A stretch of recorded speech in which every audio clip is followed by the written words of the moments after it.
Good evening दोस्तों, मैं पंकज कुमार ऐसी क्लासेस में आज आपका हार्दिक स्वागत करता हूं। तो लीजिए हाजिर हैं वर्ल्ड ज्योग्राफी का नेक्स्ट टॉपिक लेकर, जो कि हमने अभी इससे पहले 2 वीडियो और डाल चुके हैं हम लोग एशिया कॉन्टिनेंट से रिलेटेड और वर्ल्ड का स्ट्रक्चर लेकर। ठीक है, आज हम लोग नया वीडियो लेकर आए हैं। नेक्स्ट उसमें लेक्चर 3 लेकर आए हैं अफ्रीका कॉन्टिनेंट यानी कि अफ्रीका महाद्वीप। जैसे कि सभी प्रारंभिक जानकारी में मैंने बता ही दिया था कि जो हमारा पृथ्वी यानी संसार जो है वो पूरे 7 भागों में यानी 7 महाद्वीपों में बटा हुआ है। ठीक है, उसमें आज हम लोग दूसरे महाद्वीप यानी कि अफ्रीका की बात करने के लिए हाजिर हैं। ठीक है, तो कोशिश रहेगी कि फुल डिटेल यानी एक ही वीडियो में आज मैं आपको अफ्रीका से रिलेटेड जितनी भी महत्वपूर्ण जानकारी है, ठीक है, और आपकी जो परीक्षा प्रतियोगी संबंधी जानकारी है उसका ज्ञान देने में समर्थ रहूं। चलिए देर न करते हुए वीडियो को शुरुआत करते हैं। ठीक, जो भी मेरे चैनल पर नए हैं, जो भी मुझको देख रहे हैं, अगर मुझे आप समर्थन करते हैं, प्यार देना चाहते हैं, तो कृपया करके मेरे चैनल को सब्सक्राइब करें, वीडियो को लाइक करें और आगे इसी तरीके से शेयर करें और मेरे चैनल को इसी तरीके से बढ़ाने का वो करें। आप सभी लोगों से मैं ऐसी आशा करता हूं। तो चलिए अपने टॉपिक की बात करते हैं। तो अफ्रीका महाद्वीप, तो अफ्रीका महाद्वीप की दोस्तों बात करते हैं। पहले सबसे बात कि अफ्रीका महाद्वीप का थोड़ा सा पोजीशन जान लेते हैं। ठीक है ना, तो ये रहा हमारा अफ्रीका महाद्वीप, मैंने यहाँ पर आपके लिए बनाकर रखा हुआ है। ठीक है ना, अफ्रीका महाद्वीप की अगर हम बात करें तो दोस्तों ये अफ्रीका महाद्वीप का ये अगर हम बात करें यहाँ पर, तो ये इसका पूर्वी क्षेत्र हो जाएगा। क्या हो जाएगा? पूर्वी क्षेत्र हो जाएगा। ठीक, और ये नीचे हो जाएगा इसका दक्षिणी क्षेत्र। दक्षिणी क्षेत्र अफ्रीका महाद्वीप की स्थिति मैं दर्शाने की कोशिश कर रहा हूँ। और इस तरफ अगर आप देखेंगे तो ये इसका पश्चिमी क्षेत्र हो जाएगा। ठीक, वेस्टर्न इलाका हो जाएगा। और ऊपर बची तो फिर ये हो जाएगा हमारा नॉर्थ यानी कि उत्तरी इलाका, उत्तरी। तो ये अफ्रीका की 4 दिशाएं मैंने आपको दर्शा दी। अब जरा महासागरीय वे में अगर हम जलीय स्तर पर देखें तो अफ्रीका का क्या स्थिति है उसको समझाने का मैं प्रयास करूंगा। तो अगर आप अफ्रीका के पूर्व में जाने की कोशिश करेंगे, ठीक है ना, तो यहाँ पर आपको अफ्रीका की साइड आप इस तरफ जाएंगे तो आपको हिंद महासागर देखने को मिलेगा। हिंद महासागर, इंडियन ओशियन, ये मुख्यतः भाग हिंद महासागर देखने को मिलेगा। नीचे दक्षिणी है, ठीक है ना, तो यहाँ पर भी इधर से दक्षिणी, यहाँ पर नीचे आप चले जाएंगे तो दक्षिणी ध्रुव सागर, दक्षिणी ध्रुव सागर। और अफ्रीका के आप पश्चिम में चले आएंगे तो आपको यहाँ पर अटलांटिक ओशियन देखने को मिलेगा। अटलांटिक महासागर, अटलांटिक महासागर। जबकि अगर हम इसके उत्तर और उत्तर पूर्वी क्षेत्र की बात कर लें तो उत्तर पूर्वी क्षेत्र में जो आपको यहाँ पर मैं देखिए ब्लू कलर से कर दिखाता हूँ, ये जो अफ्रीका महाद्वीप का उत्तरी क्षेत्र है, ये यहाँ पर ये यहाँ पर आपको जल भराव दिखाई देगा। ये जो जल भराव दिखाई देगा और ये उत्तर पूर्वी इधर पर भी आपको जल भराव दिखाई देगा, ये यहाँ पर दोस्तों। ठीक, तो मैं अगर इसको बताऊं तो ये जो है ये है मेडिटेरियन सी। इसके उत्तर में, अफ्रीका के उत्तर में आपको देखने को मिलेगा भूमध्य सागर, भूमध्य सागर, भूमध्य सागर।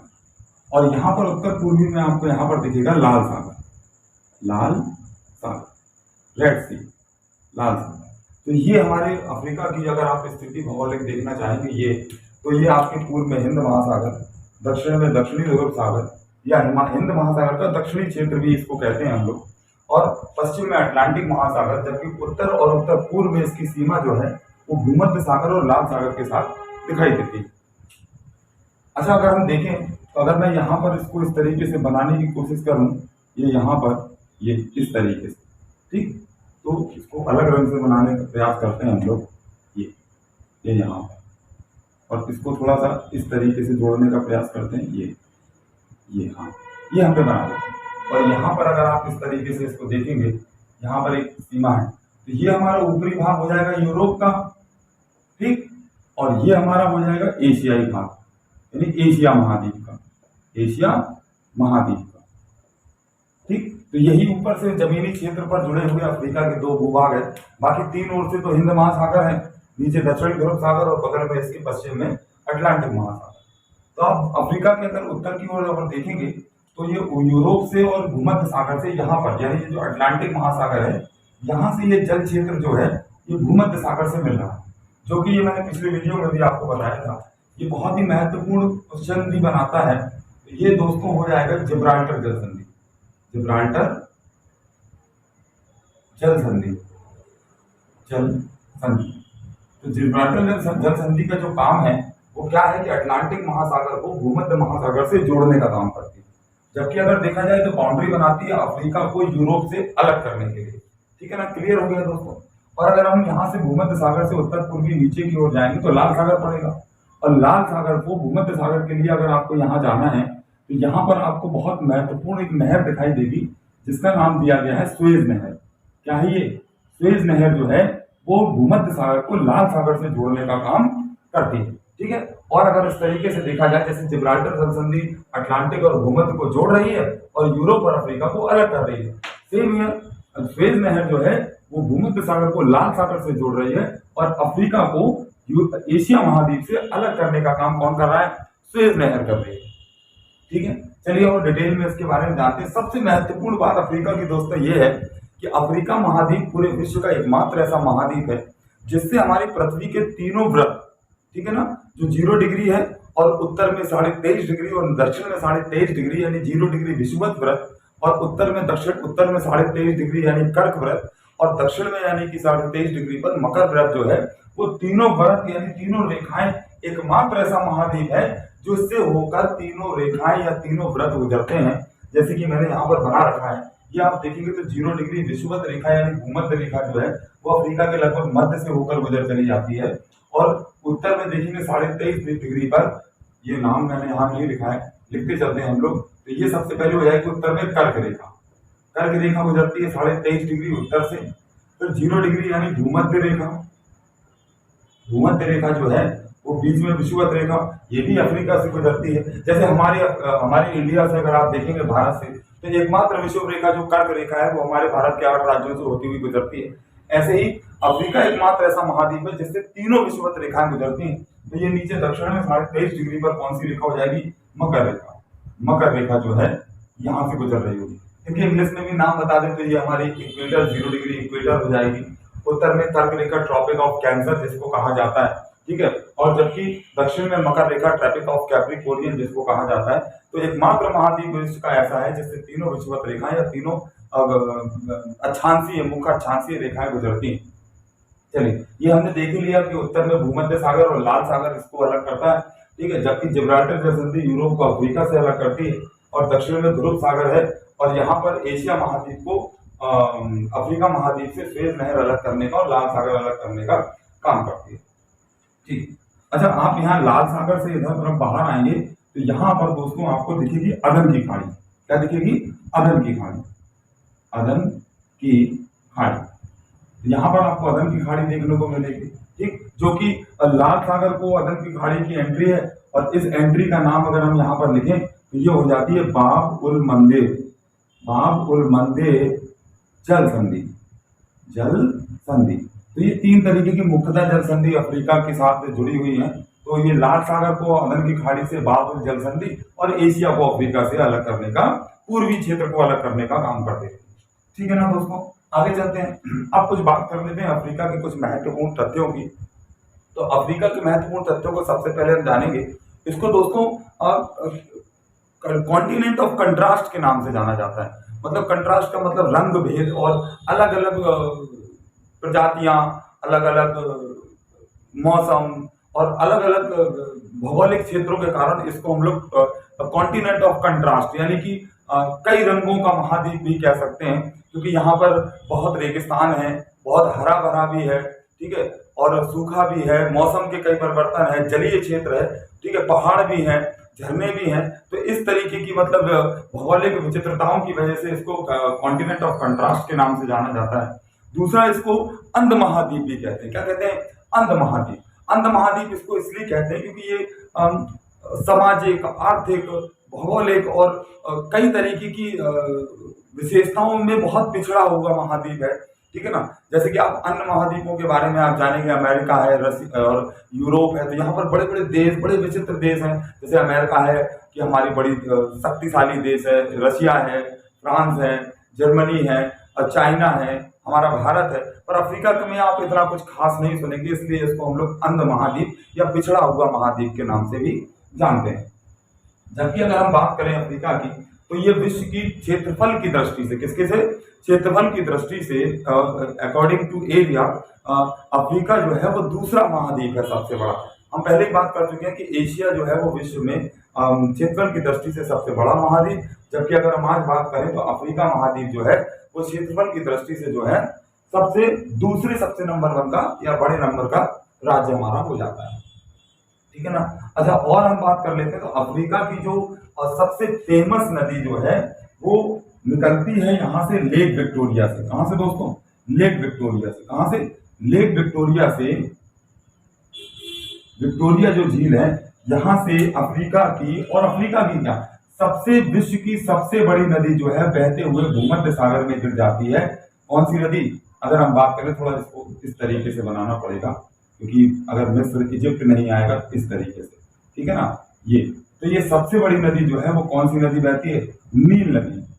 नील नदी, तो ये तो आप हम लोगों ने बचपन से भी सुना है कि मिस्र को नील नदी का वरदान कहते हैं। ठीक है, तो इसी वजह से, क्योंकि मोस्टली जो मिस्र है वो रेगिस्तान है और कहीं भी रहने या जीवन यापन करने के लिए नदी का या पानी का होना बहुत जरूरी है। तो प्राकृतिक स्तर पर जो है वो मिस्र से कौन सी नदी बहती है, नील नदी बहती है, जिसकी वजह से वहां पर जीवन यापन काफी सफल रहा। इसलिए हम मिस्र को क्या कहते हैं, नील नदी का वरदान कहते हैं। तो विक्टोरिया झील से विश्व की और अफ्रीका की सबसे लंबी नदी जो कि है कौन सी, नील नदी जो है वो बहती है। अच्छा, नील नदी के किनारे ही अगर आप मिस्र में चलेंगे यहाँ पर, तो नील नदी के किनारे मिस्र का सबसे बड़ा शहर काहिरा, क्या, जो कि इसकी राजधानी भी है मिस्र की। मिस्र का सबसे बड़ा शहर काहिरा जो है वो नील नदी के किनारे बसा हुआ है। और यहीं पर, इसी नदी पर, मिस्र पर ही अफ्रीका का सबसे बड़ा बांध, आसमान बांध बना हुआ है। कौन सा बांध दोस्तों, आसमान बांध। आसमान बांध, तो हमने क्या सीख लिया कि जो नील नदी का उद्गम स्थल जो है वो विक्टोरिया झील से होता है और ये उत्तर की ओर बहते हुए भूमध्य सागर में कहा गिर जाती है। जबकि नील नदी के किनारे मिस्र का सबसे बड़ा शहर काहिरा बसा हुआ है और उसी अफ्रीका का सबसे बड़ा बांध, आसमान बांध जो है वो नील नदी के किनारे बसा, मतलब नील नदी के पर बनाया गया है। बात कर लेते हैं अफ्रीका के पर्वतमालाओं की। तो अफ्रीका की सबसे बड़ी पर्वतमाला जो है ये इसके उत्तर पश्चिमी भाग पर ये है एटलस पर्वतमाला। कौन सी पर्वतमालाएं हैं, एटलस पर्वतमालाएं जो हैं वो अफ्रीका के उत्तर पूर्वी इलाके में बनी हुई है। ठीक है ना।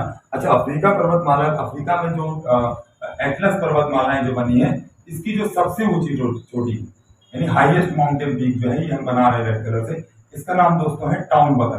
क्या है, टाउन बगल जो है वो अफ्रीका महाद्वीप की सबसे ऊंची चोटी जो है वो टाउन बगल हो जाएगी। और अफ्रीका महाद्वीप की सबसे लंबी पर्वतमालाएं जो है, माउंटेन रेंज जो है वो एटलस पर्वतमालाएं हो जाएगी। ठीक है ना। अच्छा, अब हम बात कर लेते हैं अफ्रीका के, ठीक है ना, दक्षिणी भाग में यहाँ पर कॉन्गो बेसिन पाया जाता है। कौन सा बेसिन पाया जाता है, कॉन्गो बेसिन, जो कि जंगलों और अपनी हरी प्रजातियों की वजह से काफी फेमस है। ठीक है ना। कॉन्गो नदी का जैसे अमेजॉन बेसिन है, वैसे अफ्रीका में कॉन्गो बेसिन है और कॉन्गो बेसिन में प्रसिद्ध जनजाति पाई जाती है जिसे हम लोग पिग्मी जनजाति कहते हैं। कौन सी जनजाति कहते हैं, पिग्मी जनजाति। तो कॉन्गो बेसिन में पाई जाने वाली जनजाति दोस्तों कौन सी जाएगी, पिग्मी जनजाति। ठीक, अगर आप लोगों को, चूंकि मैंने अभी नया चैनल स्टार्ट किया, ठीक है, तो मैं कोशिश पूरी करता हूँ कि जितनी अच्छी जानकारी दे पाऊँ। तो आप लोगों को अगर अच्छा लग रहा हो तो प्लीज सपोर्ट मी और मेरा हौसला बढ़ाते रहें और मुझे अपने लाइक और शेयर से, मतलब सब्सक्राइब करते रहें, इसी से प्रोत्साहित करते रहें। बाकी आप जो कुछ बताते रहेंगे, जैसी कमियां बताते रहेंगे, उस पर मैं सुधार करता रहूंगा। If you give me some suggestion for next video कि आप ऐसा करिए वैसा करिए, आप लोगों के समर्थन से सब सीखते हैं। ठीक है, चलिए हम लोग आगे चलते हैं। तो मैंने अभी बताया कि कॉन्गो बेसिन में जो है प्रमुख जनजाति पिग्मी जनजाति जो पाई जाती है, जबकि यहाँ पर जो है अफ्रीका का जो रेगिस्तान है एक बड़ा, जिसे कालाहारी रेगिस्तान कहते हैं, और सबसे बड़ा रेगिस्तान वैसे अफ्रीका का मानेंगे, बताया जब विश्व का सबसे बड़ा रेगिस्तान जो है वो सहारा मरुस्थल। कौन सा मरुस्थल, सहारा मरुस्थल जो है वो विश्व का और अफ्रीका का सबसे बड़ा यानी मरुस्थल है और ये गर्म मरुस्थल है, सहारा मरुस्थल। और यहाँ पर सहारा मरुस्थल में जो है एक जनजाति पाई जाती है जिसे हम लोग बोलते हैं बद्दू जनजाति। बद्दू जनजाति जो है वो सहारा मरुस्थल की बिल्कुल फेमस जनजाति जो है वो बद्दू जनजाति है। और एक और जनजाति जो है यहाँ पर पाई जाती है तुआरेग। तुआरेग। क्योंकि दोस्तों यहाँ पर मैप में मैं बहुत कुछ लिख रहा हूँ, हो सकता है कि आपको क्लियर नजर ना आए, तो इसलिए मैं कह रहा हूँ कि मेरी बातों को ध्यान से सुनेंगे तो आपको नजर भी आता रहेगा कि मैं क्या लिख रहा हूँ और कहाँ पर लिख रहा हूँ। क्योंकि कोई कॉन्टिनेंट इतना छोटा तो होता नहीं है कि हम लोग उसको बोर्ड पर डिस्प्ले कर सकें, और ना ही मेरे पास दोस्तों अभी ऐसी कोई खास सुविधा है कि मैं डिजिटल पैनल पर या डिजिटल बोर्ड पर पढ़ा पाऊँ, तो मैं आपको जूम कर एक एक पॉइंट ऑफ दर्शा पाऊँ। तो मैं पॉइंट वाइज आपको इसीलिए महत्वपूर्ण जानकारी बोलता जा रहा हूँ, लिखता जा रहा हूँ। धीरे धीरे अभी लिखते लिखते ये बोर्ड भर जाएगा, इसलिए आप समझते चलिएगा तो ज्यादा अच्छा रहेगा, या कुछ समझ में ना आए तो स्क्रीनशॉट लेते चलिएगा। तो सहारा रेगिस्तान, जैसे कॉन्गो जनजाति, कॉन्गो बेसिन में पिग्मी जनजाति पाई जाती है, इसी प्रकार सहारा मरुस्थल में बद्दू जनजाति और तुआरेग जनजाति पाई जाती है। ये तुआरेग जनजाति जो है वो अफ्रीका में आने वाले जितने भी सहारी है ना, उनके लिए मार्गदर्शन का भी काम करती है। कहते हैं कि मार्गदर्शक जनजाति कौन सी है, तो तुआरेग है। और फेमस जनजाति जो सहारा मरुस्थल की है वो कौन सी है, तो बद्दू जनजाति। जबकि कालाहारी रेगिस्तान की अगर बात करेंगे आप, कालाहारी रेगिस्तान की बात करेंगे, तो कालाहारी रेगिस्तान में सबसे फेमस जनजाति जो पाई जाती है वो बुशमैन। ये तो कई बार एग्जाम में भी पूछते हैं कि बुशमैन जनजाति जो है वो विश्व में कहाँ पाई जाती है या कहाँ पर निवास करती है। तो कालाहारी मरुस्थल अफ्रीका में जो है वो बुशमैन जनजाति जो है वो पाई जाती है। ठीक है, आगे चलते हैं दोस्तों, इतना क्लियर हो गया होगा तो। अच्छा, अब हम बात कर लेते हैं कुछ फेमस नदियों की। तो कॉन्गो जो रिवर है, ठीक है ना, जो अफ्रीका की जो फेमस कॉन्गो रिवर है, ठीक है ना, तो ये इसका काम क्या है कि ये जो कॉन्गो रिवर जो है, ये जो हमें आपको इक्वेटर रेखा जो भूमध्य रेखा दिख रही है, तो कॉन्गो रिवर का जो फेमस क्वेश्चन बनता है, तो कॉन्गो रिवर जो है वो भूमध्य रेखा को दोस्तों 2 बार काटती है, इस तरीके से 2 बार काटती है। यानी भूमध्य, कई बार प्रश्न पूछा जाता है कि भूमध्य रेखा को 2 बार काटने वाली नदी कौन सी है, तो कॉन्गो नदी हो जाएगी। और इसी प्रकार एक और नदी जो है वो कौन सी, यहाँ पर लिम्पोपो नदी। कौन सी नदी दोस्तों, लिम्पोपो नदी जो है वो मकर रेखा को 2 बार काटने वाली नदी कौन सी है, लिम्पोपो नदी, लिम्पोपो। और ये कौन सी नदी है दोस्तों, कॉन्गो नदी, कॉन्गो नदी और लिम्पोपो नदी। तो लिम्पोपो नदी जो है वो मकर रेखा को 2 बार काट देती है, और कॉन्गो नदी जो है वो भूमध्य रेखा यानी इक्वेटर को 2 बार काट देती है। अच्छा, अगर आप बात करें आप यहाँ के रेगिस्तानों की, तो रेगिस्तानों में कुछ फेमस यहाँ के मतलब जो रेगिस्तान ट्रांसवाल एरिया जो अफ्रीका में पाया जाता है, मध्य अफ्रीका के आसपास, तो ट्रांसवाल एरिया जो है, तो फेमस जो हमारे जिराफ और जैबरा जो है वो अफ्रीका के प्रमुख जानवरों में से हैं, जो कि ट्रांसवाल एरिया में पाए जाते हैं।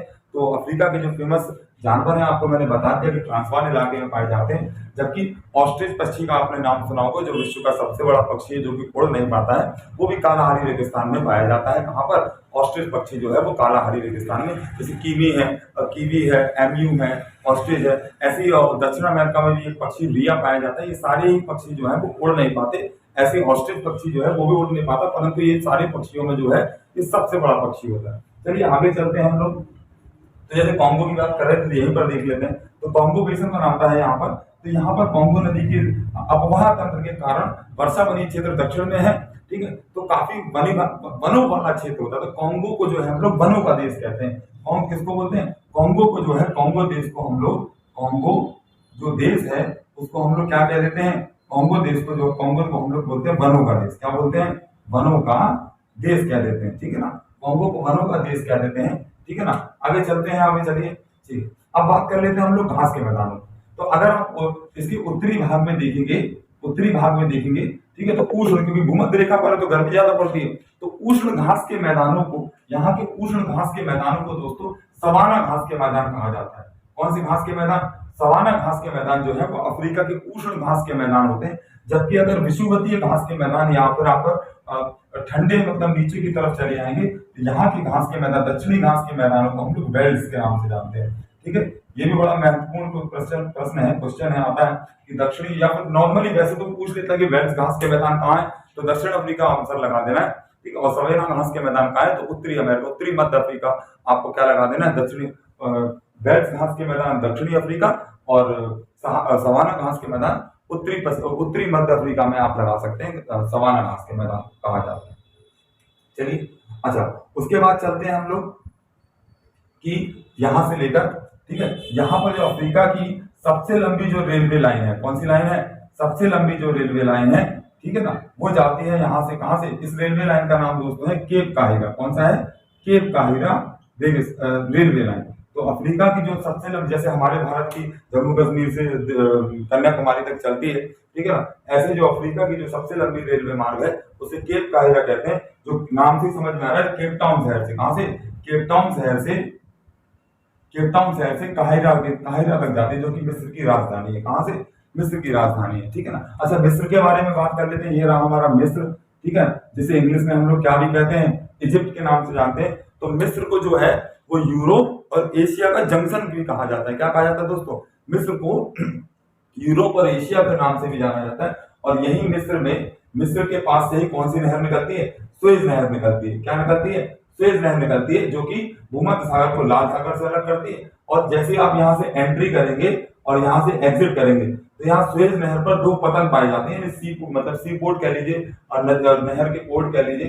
तो एक का नाम तो दोस्तों है पोर्ट सईद। क्या है, पोर्ट सईद। सुएज नहर के दो पतन यानी कि सी पोर्ट्स के नेम जो है पोर्ट सईद, और एक उसके ही नाम पर सुएज नहर, ठीक है, पोर्ट सईद यानी कि सुएज पतन के नाम से इसको जाना जाता है। तो दो, एक एंट्री पर है सुएज पर और एक एग्जिट पर पोर्ट सईद और पोर्ट सुएज के नाम से जाना जाता है। अच्छा, सुएज नहर की बात कर लें तो ये अगर वैसे कहा जाए तो ये काफी बड़ी नहर है, लगभग 168 मीटर लंबी नहर है, ठीक है, जो कि मतलब भूमध्य सागर लाल सागर को जोड़ने का काम करती है। और इसका निर्माण जो है वो 1869 ईस्वी में किया गया, 1869 ईस्वी में किया गया, ठीक है ना। जबकि सुएज नहर का सबसे बड़ा फायदा जो है, ये लगभग अगर आपको अगर हिंद महासागर से अगर कहाँ जाना है, अटलांटिक ओशियन जाना है, तो लगभग 7000 किलोमीटर का सफर ये बचा लेती है, ठीक है ना। वरना आप यहाँ से सोचिए, यहाँ से ऐसे ऐसे ऐसे ऐसे नीचे दक्षिण से होते हुए तब आप अटलांटिक महासागर में कहीं जाएंगे। जबकि अगर आप एशिया से यानी कि भारत की तरफ से कहीं से आ रहे हैं तो आप इस तरीके से अरब की खाड़ी से लाल सागर में जाइए, फिर यहाँ से सुएज नहर से निकलिए, भूमध्य सागर पर जाइए और जिब्राल्टर जलसंधि से यहाँ से जाइए, तो यहाँ से सीधा सीधा रास्ता। तो लगभग 7000 किलोमीटर का सफर ये सुएज नहर बचाती है। और 1956 में जो है इसका राष्ट्रीयकरण कर दिया गया, ठीक है। तो आपको सुएज नहर के बारे में पता चल गया। चलिए आगे चलते हैं। अच्छा, अब कुछ फेमस बात कर लेते हैं, किम्बरले। तो अफ्रीका में एक जगह है दोस्तों जहां किम्बरले, तो किम्बरले जो है वो अफ्रीका में सर्वाधिक उत्पादन करने वाली हीरे की सर्वाधिक उत्पादन करने वाली क्या है, खान है।